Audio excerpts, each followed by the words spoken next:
Salve universo! Aqueles que vão morrer te saúdam. Estou finalizando meu dia solar 22.025. E hoje quero começar a minha psicoterapia da individuação na voz da minha sombra. Uma afirmação do Jung. Jung define o campo de nossa consciência. Ele diz que existe um self, que é amplo, é idealista, nos impulsiona para coisas espirituais, nos impulsiona para a realização. Mas dentro desse self existe uma particularização, um territóriozinho, que é o ego, com E minúsculo. Nosso pequeno eu. Esse ego que zela pela nossa sobrevivência. A função do ego é fazer cada um de nós não correr risco. Portanto, ele não quer que você saia do lugar. Quer que você se dedique única e exclusivamente às coisas que fazem com que a sua sobrevivência confortável e prazerosa esteja garantida. Nem um passo além disso. Portanto, a resistência trabalha para o ego. Jung também diz que no self existe uma coisa muito curiosa que acontece quando nós temos uma situação excepcional na nossa vida. Ao recebermos uma notícia de sua finitude próxima, automaticamente a consciência se desloca do ego para o self. Pois bem, esse comentário do Jung, extremamente válido para cada ser vivente possa, em primeiro lugar, conhecer e depois pensar sobre isso, né? Então, eu venho me deparar com esse tipo de instrução tendo decorrido muito mais da metade da minha projeção do meu tempo negativo, 25.567. Então, seria como que grande parte do investimento que esse territóriozinho pequenininho, que coordena a minha vida, digamos assim, atenta, né, desperta, né, acordada, ele, de alguma sorte, né, me levou exatamente para outros caminhos que não eram os caminhos obrigatoriamente que deveriam ser seguidos. E aí vem a pergunta máxima, né? Ué, mas se não eram para ser seguidos, por que foram seguidos? E aí eu particularmente, né, que hoje, né, tenho um certo, não diria conhecimento não, porque conhecimento só tem algum tipo de validade quando você consegue colocar em prática. Se você não consegue colocar em prática, ele não tem validade nenhuma, né? Não possui valor nenhum. Então, mas eu tenho algum entender, vamos chamar assim, né? Então, esse entender meu, eu consigo imaginar que todos esses movimentos, né, que de alguma sorte não eram, né, o objetivo final, mas eles estavam diretamente relacionados como se fosse um start, né, como se fosse um início para chegar num determinado momento em que pudesse ir de encontro a esse objetivo traçado anteriormente, que está dentro dessa estrutura do self. Consigo fazer um paralelo também, mais uma vez, pensando na linha específica, né, do sistema de astros, né? E no livro do Marty Schumann, Os Nodos Lunares, ele trabalha a astrologia kármica. Então, ele trabalha exatamente esse movimento dos nodos lunares.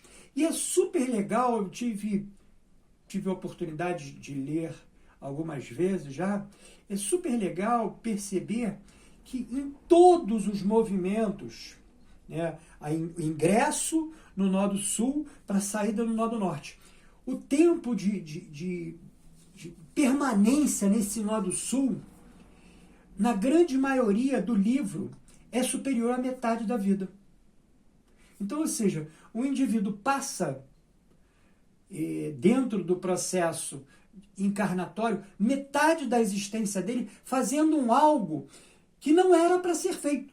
Ou melhor, era para ser feito objetivando um movimento final. Mas onde está a linkagem do movimento inicial para o movimento final, tendo em vista que eu, particularmente, não fui avisado disso, não me preparei disso, não fui orientado para fazer isso. Então, noto obrigatoriamente que tem, sim, um sistema bastante místico, né? Bastante fechado, bastante secreto de informações, né, que cabe somente a alguns. Evidentemente, me coloco dentro daquela função dos seres menos que medianos, né? Então, entendo que não tenho a capacidade, como sou capaz de me autoanalisar nesse sentido, sou bastante superficial, sou raso, né? Não tenho uma grande profundidade de absorver conhecimento, entendimento, aplicação de ambos. Então, nesse sentido, eu consigo fazer uma mentalização de que esses movimentos anteriores, eles eram, sim, necessários, mas não no meu conhecimento prático. Eram necessários dentro de uma linha superior à minha, que por esse exercício eu iria, de alguma sorte, trombar, cair, me debruçar perante esse objetivo final, né, que seria alcançar, né, essa proposta, né, da própria individuação, que o Jung chama bem, né, que em cada um desses movimentos que eu pretendo fazer aqui, eu pretendo trazer um pouquinho mais, porque é uma forma de eu me deparar com os escritos que eu tive acesso, com as produções que eu fiz, e ouvir também esse meu processo de autoanálise, né, essa minha psicoterapia, né, da individuação. Então, hoje quero finalizar com um dos arquétipos do Jung. Jung fala que existe uma imensidão de arquétipos. Ele qualifica especificamente 20 arquétipos, mas existe muito mais. Para toda situação da vida, existe um arquétipo específico que está no nosso inconsciente coletivo. Mas um que me caracteriza muito dentro dessa minha existência atual, né, dentro desse meu tempo solar 22.025, é o trickster, é o trapaceiro, é o agente da subversão e transformação. O trickster é um arquétipo universal, presente em diversas culturas e mitologias ao redor do mundo. Ele pode assumir a forma de uma divindade, uma figura folclórica ou um personagem mítico. Independentemente de sua aparência, o trickster é caracterizado por sua natureza disruptiva, desconcertante e muitas vezes provocativa. Uma das principais características do trickster é sua habilidade de quebrar regras e transgredir limites. Ele não se prende a normas sociais rígidas e pode desafiar a autoridade e a estrutura de poder estabelecidas. Sua atitude desafiadora o torna uma força de mudança e transformação, abrindo caminho para novas possibilidades e perspectivas. O humor é uma das principais armas do trickster. Através de suas travessuras e brincadeiras, ele traz luz à escuridão, oferecendo uma perspectiva cômica sobre a vida e as situações aparentemente sérias. O humor do trickster pode desarmar o medo e a rigidez, permitindo que as pessoas vejam as coisas de forma mais leve e flexível. Ao desafiar a ordem estabelecida, O trickster também pode trazer à tona questões inconscientes e tabus reprimidos pela sociedade. Ele atua como um espelho, refletindo as sombras e contradições que precisam ser reconhecidas e integradas. Em suas brincadeiras, o trickster pode revelar verdades profundas e desconfortáveis, convidando a uma reflexão mais profunda sobre questões subjacentes. O trickster é um agente de transformação. Sua presença subversiva pode levar à quebra de padrões estagnados e à abertura de novos caminhos. Ele traz a energia do inesperado e do imprevisível, desafiando as noções convencionais de realidade e possibilidade. No entanto, o trickster também pode ser uma figura ambivalente, representando tanto a criatividade e o espírito de liberdade, quanto a trapaça e a enganação.